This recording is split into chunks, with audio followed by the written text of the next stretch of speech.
Hello, and welcome to another edition of Fun with Physics with Uncle Bob.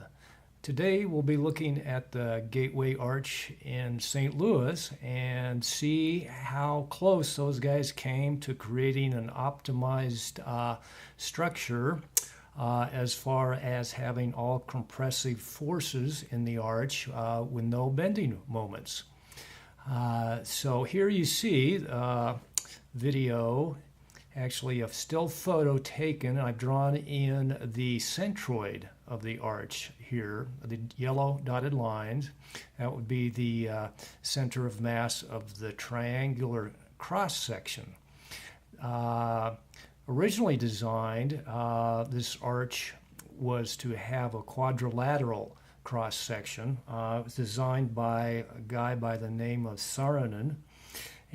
But a colleague of his suggested a triangular design cross section.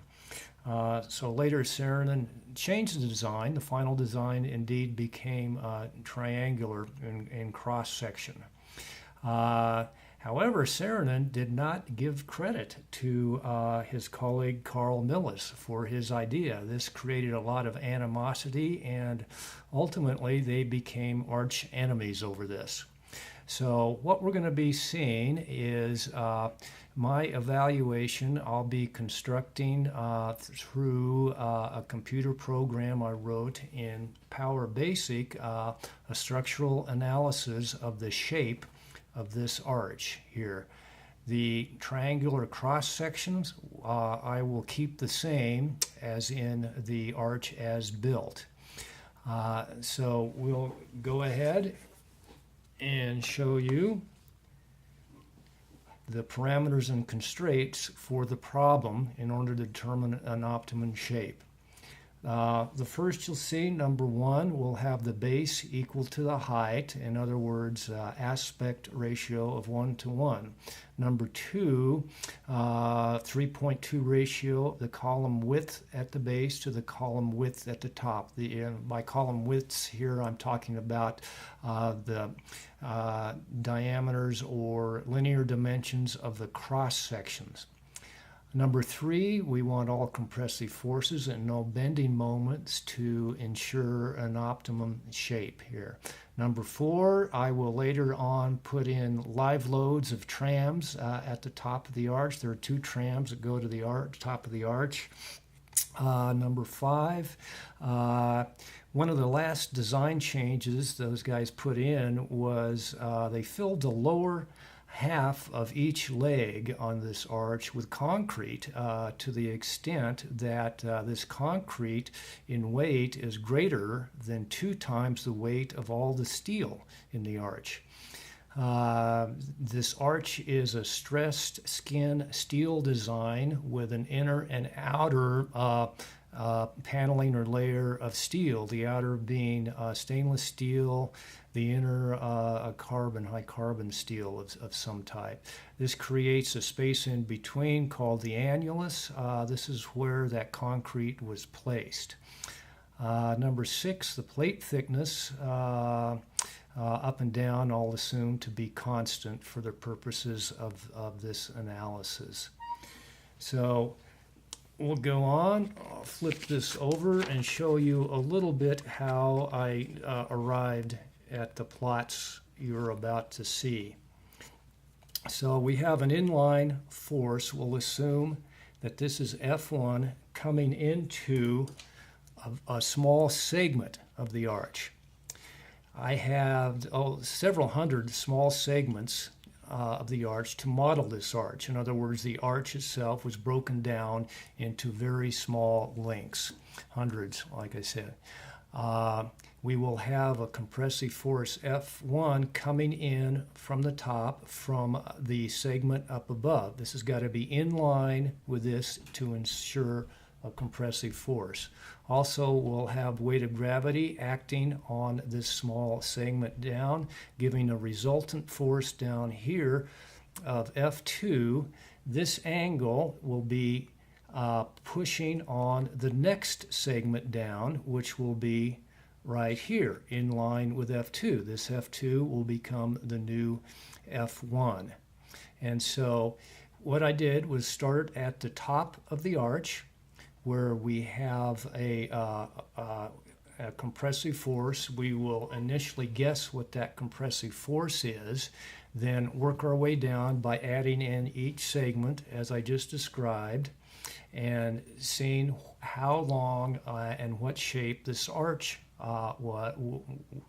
developed with this assumed F1 starting at the top midpoint of the arch. Now, first few times, quite a ways bit off, did not end up with an aspect ratio of 1:1. Go back in, adjust the top F1 right at the top middle of the arch, and work our way all the way down till you get the correct aspect ratio. So, I'll take this away. Here we are, showing the centroid of the arch like I described.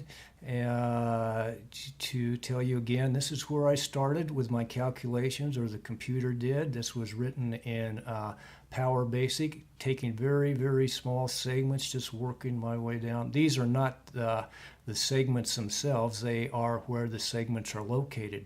The actual segments, as I said, were hundreds, were much smaller than the yellow dots here in length. So work our way down and see what you end up with as far as shape and aspect ratio. That is the distance between here and here, the base divided by the height. That's the aspect ratio. We wanted 1:1.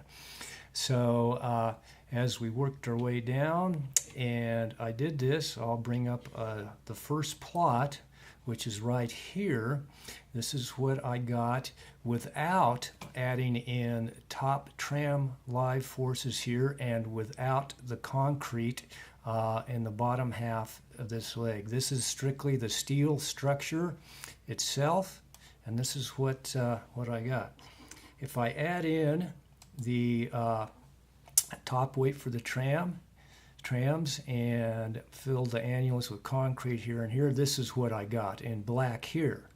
So if I combine, overlay, or combine or superimpose this plot with the previous plot, that is the previous plot showing no top trams and no live weight there and no dead weight of filled concrete here, I can superimpose those and I get this plot.